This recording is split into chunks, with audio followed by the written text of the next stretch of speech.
Good morning to all. So, we will talk about the Lagrangian equation applications. So, முக்கியமான applications.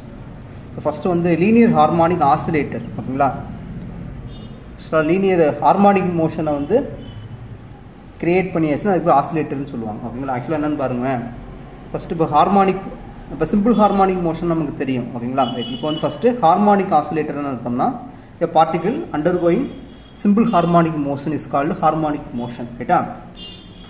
இப்போ அதில் வந்து என்ன ஆகுனா ஸோ இதில் இது ஒரு முக்கியமான இது ஆக்சுவலாக என்னென்னா இப்போ ஹார்மோனிக் ஆசிலேட்டரில் ஆக்சுவலாக இந்த மாதிரி ஒரு இது கொடுத்துருப்பாங்க, ராட் இந்த மாதிரி இருக்கும், ஒரு ஸ்ப்ரிங் என்ன செஞ்சுருப்பாங்கன்னா இதில் அட்டாச் பண்ணி வச்சுருப்பாங்க. அட்டாச் பண்ணி வச்சுருப்போம். வச்சு இந்த இடத்துல இதோட ஒரு எண்டை வந்து இதோட அட்டாச் பண்ணியிருப்போம், ஒரு எண்டை வந்து ஏதோ ஒரு மெட்டல் மாஸ் இருக்கிற ஏதோ ஒன்று ஸ்பியரோ ஏதோ ஒன்று வெயிட் ஏதோ ஒன்று அதை வச்சு இப்படி தொங்க விட்டுருப்போம். ரைட்டா? தொங்க விட்டுருப்போம். ஸோ இதுக்கு சம் வெயிட் இருக்கும், மாஸ் இருக்கும். இப்போ ஸ்ப்ரிங் இதோட கட்டி அட்டாச் பண்ணி தொங்க விடும்போது என்ன ஆகும்னா அது கீழே எக்ஸ்டெண்ட் ஆகும். கரெக்டாக தானே? இல்லை கொஞ்சம் பிடிச்சி இழுத்தாலும் நமக்கு அந்த ஃபோர்ஸ் ஆக்ட் ஆகும். ரைட்டா? பாருங்க, ஆக்சுவலாக என்னென்னா இது ஆல்ரெடி இந்த பொசிஷனில் இருக்குது. ஓகேங்களா? ஸோ ஸ்ப்ரிங் இருக்குது, இந்த மாஸ் அட்டாச் பண்ணும்போது ஒரு பொசிஷனில் இருக்கும். ஓகே, இப்போ நீங்கள் அப்ளைடு ஃபோர்ஸ் கொடுக்குறீங்க, எக்ஸ்டர்னல் ஃபோர்ஸ் கொடுத்து இந்த ஸ்ப்ரிங் அப்படி இழுக்கிறீங்க. இதை பிடிச்சி இங்கே இழுக்கும்போது என்ன ஆகும்னா இது எக்ஸ்டெண்ட் ஆகும். அதை தான் நம்ம எக்ஸ்ன்னு எடுத்துக்கிறோம். அப்போ ஒரிஜினலாக உள்ளது இவ்வளவு. ஓகே, ஒரிஜினலாக அந்த இதை அட்டாச் பண்ணியிருக்கும்போது நம்ம ஒரு எக்ஸ்டர்னல் ஃபோர்ஸ் வந்து இங்கே பிடிச்சி கொடுப்போம். இங்கே பிடிச்சி இழுக்கும்போது என்ன ஆகும்னா இது வந்து எக்ஸ்டெண்ட் ஆகும். ஓகே, இப்போ அதான் சொல்கிறாங்க எக்ஸ்டெண்ட் ஆகி ஆஃப்டர் சம் டைமுக்கு அப்புறம் வந்து என்ன ஆகும், மறுபடியும் பழைய பொசிஷனுக்கே வரும். ஓகேங்களா? ஸோ அதாங்க சொல்லுவோம். therefore the applied force moves the particle through x, then restoring force இங்கே கொடுக்கக்கூடிய ஃபோர்ஸ். ரைட்டா? ரீஸ்டோரிங் ஃபோர்ஸ்னா இங்கே இதை வந்து மறுபடியும் பழைய பொசிஷனுக்கு கொடுக்கக்கூடிய ஃபோர்ஸ் வந்து அது வந்து if directly proportional to the negative of -x, இந்த டிஸ்டன்ஸ்க்கு நெகட்டிவாக இருக்கும். ஓகேங்களா? அது ஒன்று. இப்போ ப்ரொபோர்ஷனாலிட்டி ஈக்குவலிட்டியாக மாத்திரம் கே தான் ஸ்ப்ரிங் கான்ஸ்டன்ட் சொல்கிறாங்க. ரைட்டா? இப்போ நம்ம என்ன பண்ணலாம், நமக்கு ஆல்ரெடி தெரியும்ல. ஸோ என்ன எழுதியிருப்போம், W is equal to F dot dx எழுதியிருப்போமா? இதை தான் நம்ம என்ன சொல்லியிருப்போம்னா எனர்ஜின்னு சொல்லியிருப்போம். எனர்ஜின்னு சொன்னோமா F dx. ஸோ அதாங்க சொல்லியிருக்காங்க. இப்போ நமக்கு எங்கன்னா 0லேருந்து x வரைக்கும் கண்டுபிடிக்கணும். ஓகேங்களா? இப்போ நம்ம 0லேருந்து x வரைக்கும் நம்ம கண்டுபிடிக்கணும். ஓகேங்களா? 0லேருந்து x வரைக்கும் கண்டுபிடிக்கணும். ஸோ அதான் 0 to x மைனஸ் சைன் வரும். ஏன்னா இந்த டைரக்ஷனில் கொடுக்குறதுனால இப்போ மைனஸ் F dx. ரைட்டா? இப்போ எஃப்க்கு பதில் என்ன செய்யலாம், மைனஸ் kx அப்ளை பண்ணி K X and x²/2 upper lower limit கொடுத்தா இதுதான் நம்மளோட என்னது பொட்டன்ஷியல் எனர்ஜி ஃபங்க்ஷன். இப்போ கைனடிக் எனர்ஜி தெரியும், ½ mv² தெரியும். எம் விங்கிறது அர்த்தம் எக்ஸுங்கிற பொசிஷனோட ரேட் ஆஃப் சேஞ்ச். அப்போ x டாட் ஸ்கொயர் போட்டுக்கலாம். ஆக்சுவலாக இந்த இதில் நம்ம டேரெக்டாக அவங்க கொஸ்டினே கொடுக்கலாம். இந்த மாதிரி என்ன கொடுக்கலாம்னா ஒரு ஸ்ப்ரிங்கு ஒரு எண்டை வந்து நம்ம என்னது மாஸ் எம் இருக்க ஒரு இதோட நம்ம அட்டாச் பண்ணியிருக்கோம். அட்டாச் பண்ணி ஃபோர்ஸ் அப்ளை பண்ணும்போது அது வந்து சிம்பிள் ஹார்மோனிக் மோஷனை கிரியேட் பண்ணுது அப்படின்னு சொல்லி கொஸ்டின் கொடுப்பாங்க. இல்லைன்னா நீங்கள் கொடுத்தா நீங்கள் இந்த மாதிரி எழுதிக்கலாம். இதான் நமக்கு மெயினானது. ஓகேங்களா? அப்போ வியும் டியும் தெரியும். ஸோ தெரியலாம், ஞாபகம் வச்சுக்கோங்க, முக்கியமானது. ஓகே, இப்போ சிம்பிள் ஹார்மோனிக் மோஷனுக்கு இதான். ஓகே, ஹார்மோனிக் ஆசிலேட்டர் இந்த மாதிரி வந்துச்சுன்னா இப்போ வியும் டியும் ஞாபகம் வச்சுக்கோங்க. ரைட்டா? ஸோ வியும் டியும் கொடுத்தாச்சுன்னா மற்ற வேலையெல்லாம் நமக்கு ஈஸியாக தான் இருக்கும். இப்போ லெக்ராஞ்சியன் ஃபங்க்ஷன் கேட்பாங்க. ஓகே, இப்போ L = t - v ஃபர்ஸ்ட் சாப்டரில் பார்த்துருப்போம். ஃபர்ஸ்ட் சாப்டர் தானே? ஆமாம், சாரி, செகண்ட் சாப்டரில் ஃபர்ஸ்ட்டா செகண்டா? ஸோ பார்த்துருப்போம், தெரியல. இப்போ L = t - v. அப்போ t தெரியுமா, v தெரியுமா, அப்படியே சப்ஸ்டிட்யூட் பண்ணி வச்சிடலாம். அப்போ எல்லுங்கிறது x டாட் டீயில் உள்ள ஒரு ஈக்குவேஷன். ரைட்டா? Lagrangian function. இப்போ லெக்ராஞ்சியன் ஈக்குவேஷன் வேணா என்ன பண்ணணும்னா அதுவும் நமக்கு தெரியும். d/dt ∂L/∂x dot minus ∂L/∂x.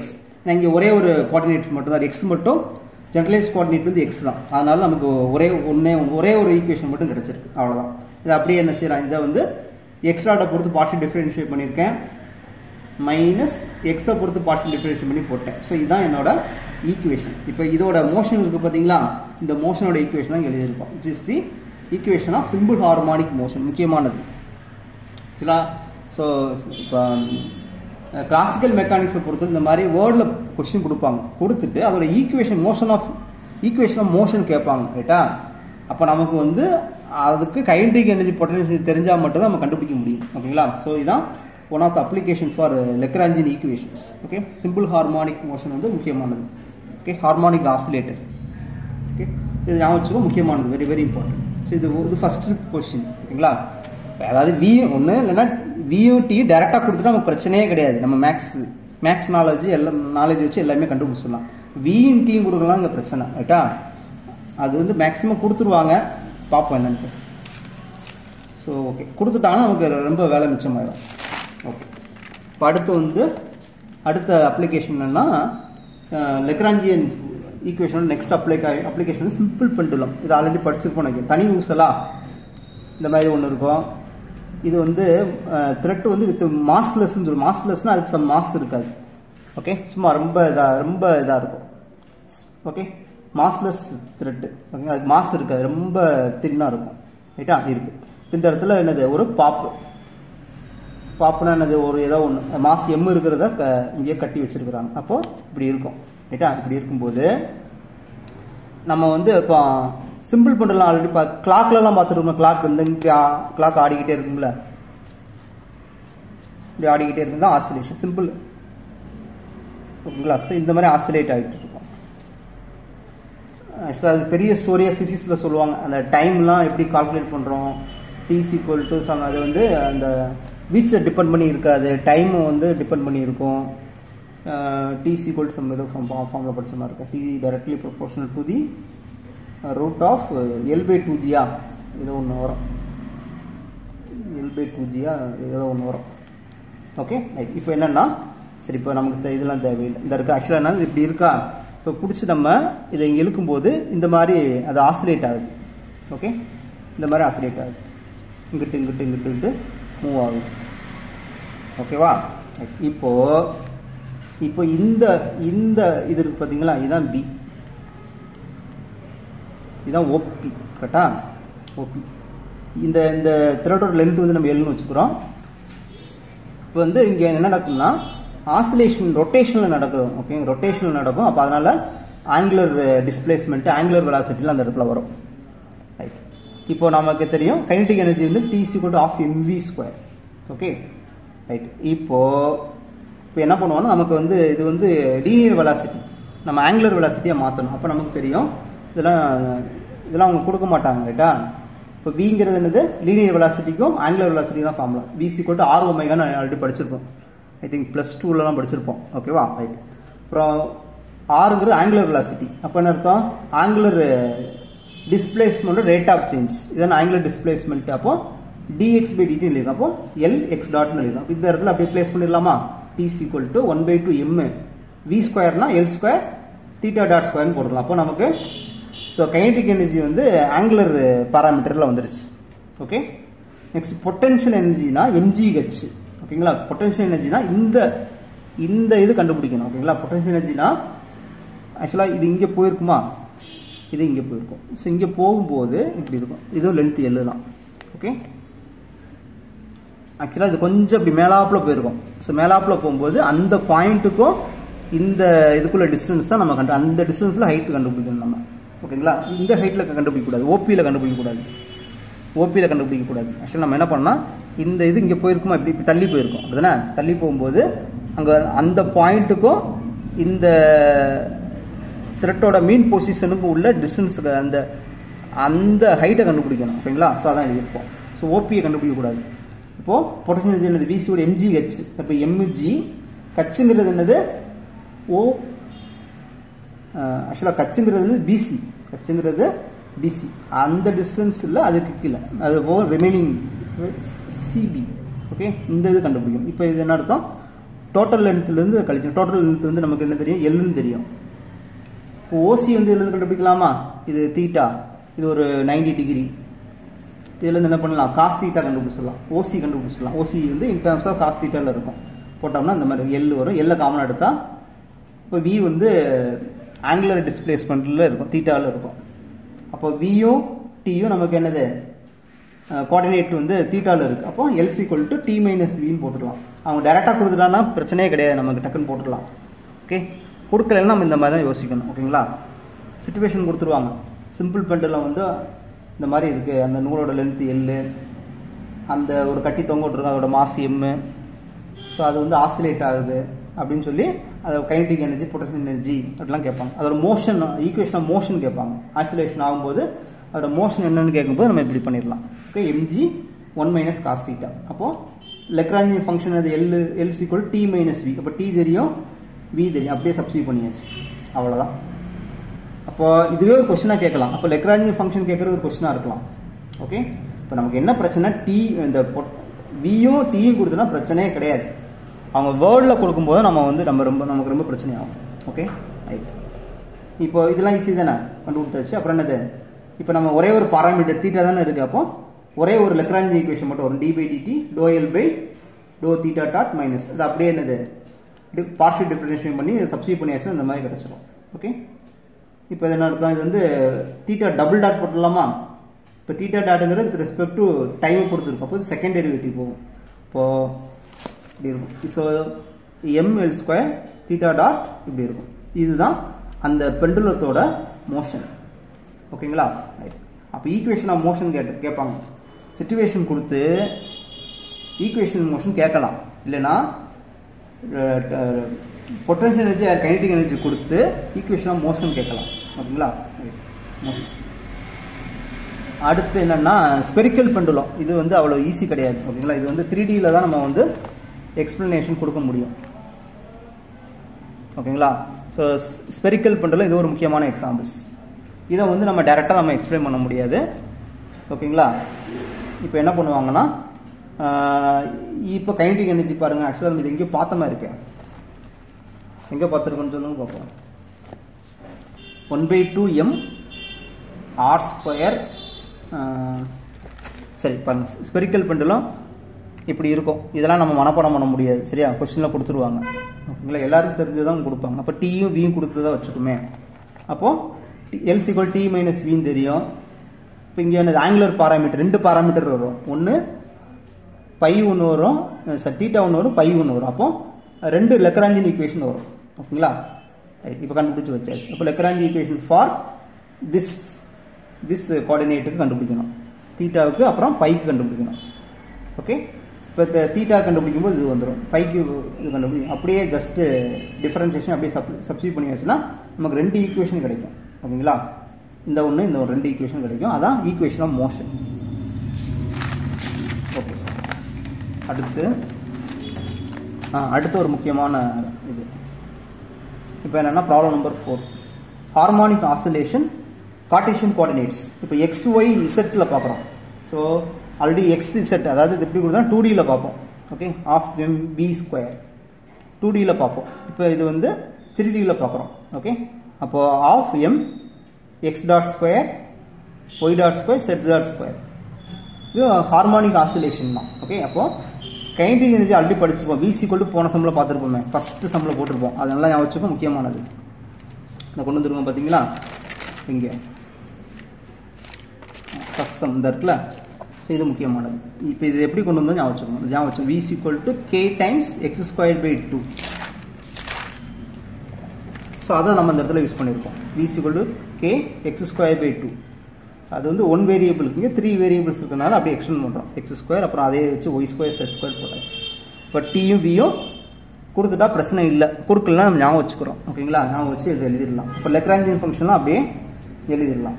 Okay, இப்போ நமக்கு என்ன வேணா, இங்கே வந்து கோஆர்டினேட் வந்து x ஒன்று இருக்குது, y ஒன்று இருக்குது, z ஒன்று இருக்குது. அப்போ 3 லெக்ராஞ்சியன் ஈக்குவேஷன் வரும், with respect to x, with respect to y, with respect to z. அதை அப்படியே நம்ம சிம்பிளை பண்ணால் இந்த இது கிடச்சிடும்.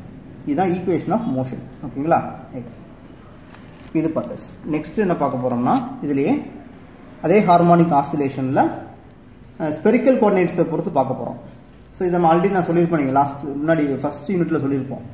mx.2 y.2 z.2 இது வந்து எப்படி எழுதுறோன்னு சொல்லியிருப்போம். இதுக்கும் ஸ்பெரிக்கலுக்கும் நம்ம சொல்லியிருக்கோம், ஸ்பெரிக்கலுக்கும் சிலிண்டரிக்கலுக்கும் சொல்லியிருப்போம். ஓகேங்களா, நான் வச்சுக்கோங்க. ரைட், கொடுத்தாச்சு.